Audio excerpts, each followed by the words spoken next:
کچھ عرصہ پہلے جاب کے سلسلے میں سندھ کے کسی دور دراز علاقے میں جانے کا اتفاق ہوا۔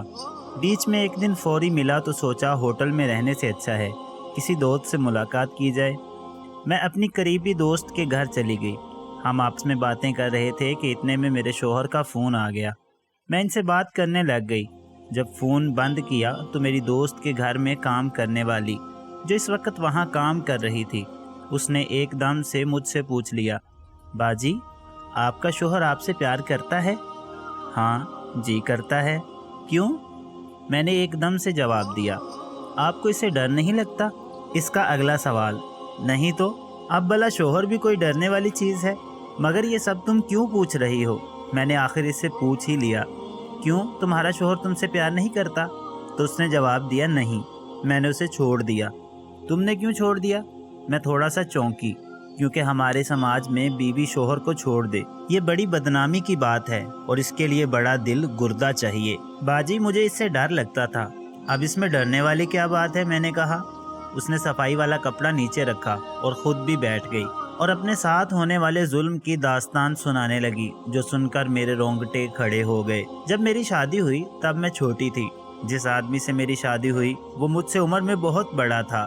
رخصتی کے وقت میں بہت روئی، گڑ گڑائی، لیکن میری کسی نے نہیں سنی، کیونکہ اب میں پرائی ہو چکی تھی۔ بالآخر میں روتی بلکتی سسرال آ گئی۔ رات کو جب وہ بند کمرے میں آیا تو اس نے آتے ساتھ دونوں ہاتھ میرے ناڑے میں ڈالے اور کپڑے اتارنے لگا۔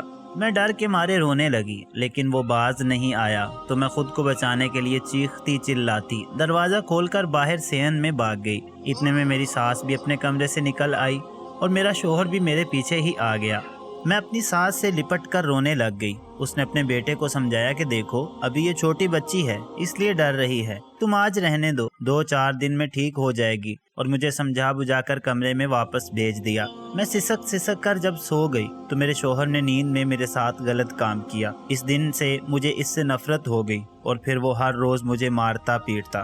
ایک دن تو اس نے میرا سر پکڑ کر دیوار پر دے مارا۔ میرے سر سے خون بہنے لگا اور کمرے کی دیوار میں سریے لگے ہوئے تھے، وہ میرے سر میں گھس گئے۔ یہ دیکھو، وہ اپنے زخموں کے نشان دکھانے لگی۔ میری ساس نے زخموں میں سرما ڈال کر اوپر سے پٹی باندھ دی اور مجھے میکے چھوڑ آئی، اور امی سے کہا کہ اسے کچھ سمجھاؤ سکھاؤ، اور مجھے کہا کہ ٹھیک ہونے تک اپنی ماں کے پاس رہو۔ میں نے اپنے گھر والوں سے کہا کہ میں اب واپس نہیں جاؤں گی۔ انہوں نے بھی پہلے تو سمجھایا بجھایا، نہیں مانی تو مارا پیٹا، لیکن میں واپس نہیں گئی۔ بعد میں خلا لے لی۔ اب میں اپنے بھائی کے گھر میں رہتی ہوں۔ ایک بیٹی ہے، اس کی پڑھائی اور پیٹ گزر کے لیے لوگوں کے گھروں میں کام کرتی ہوں، تاکہ میری بیٹی پڑھ لکھ کر کچھ بن جائے اور کسی کی محتاج نہ بنے۔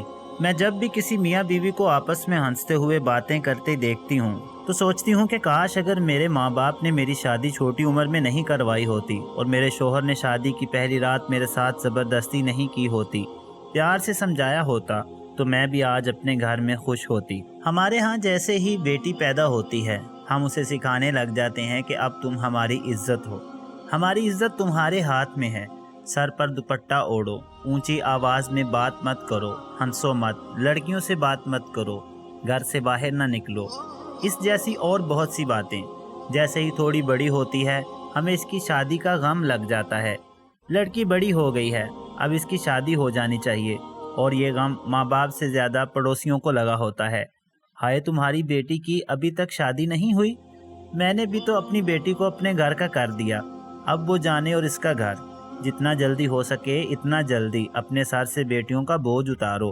اور پھر ایک دن آتا ہے کہ کچھ لوگ آتے ہیں، ڈول شہنائیاں بجتی ہیں، لال کپڑوں میں لپیٹ کر 2 بول کے عوض بیٹی کا بوجھ کسی اور کے سر ڈال کر ہم مکت ہو جاتے ہیں۔ جب کسی بندے کو بیٹی سونپی جاتی ہے اس کا اپنا مائنڈ سیٹ پہلے سے بنا ہوتا ہے کہ بس شادی ہو تو سہاگ رات منائے۔ وہ رات لڑکی کے لیے ایسی ہوتی ہے جیسے قربانی کی رات، دراصل لڑکی کے لیے وہ سہاگ رات سے زیادہ حلال ہونے کی رات ہوتی ہے۔ مرد کو یار دوست گھر کی بڑی بوڑھیاں پہلے سے ہی سکھا پڑھا دیتی ہیں کہ لڑکی کنواری ہے یا نہیں، کسی اور سے تو کوئی چکر نہیں چلایا ہوا، ہماری عزت نہ خاک میں مل جائے۔ لڑکے نے آتے ساتھ ہی دونوں ہاتھ لڑکی کی شلوار میں ڈالنے ہیں۔ اگر لڑکی ذرا سا ڈری سہمی یا انکار تو دور کی بات ٹال مٹول سے کام لیا، پھر تو پکی بات ہے کہ لڑکی کا کسی اور سے چکر ہے۔ اور اس کی سزا وہ زندگی دے کر چکاتی ہے۔ اگر زندہ بچ گئی تو زندگی بھر چکاتی رہتی ہے، سسرال کی لعن طعن اور ظلم سہتے گزرتی ہے، یا پھر ماں باپ کے گھر میں یہ سنتے ہوئے کہ اتنی اچھی ہوتی تو شوہر کے پاس ہوتی۔ تحریر شہزادی حسین۔ دوستو، آپ کو یہ کہانی کیسی لگی ہمیں کامنٹ کر کے ضرور بتائیں، اور معاشرے کے اس رویے کے بارے میں اور اس کی اصلاح کے لیے آپ کیا کہنا چاہتے ہیں کامنٹ ضرور کریں۔ مزید ایسی ہی ویڈیوز دیکھنے کے لیے ہمارے چینل اردو ڈائجسٹ سٹوریز کو ضرور سبسکرائب کریں۔ شکریہ۔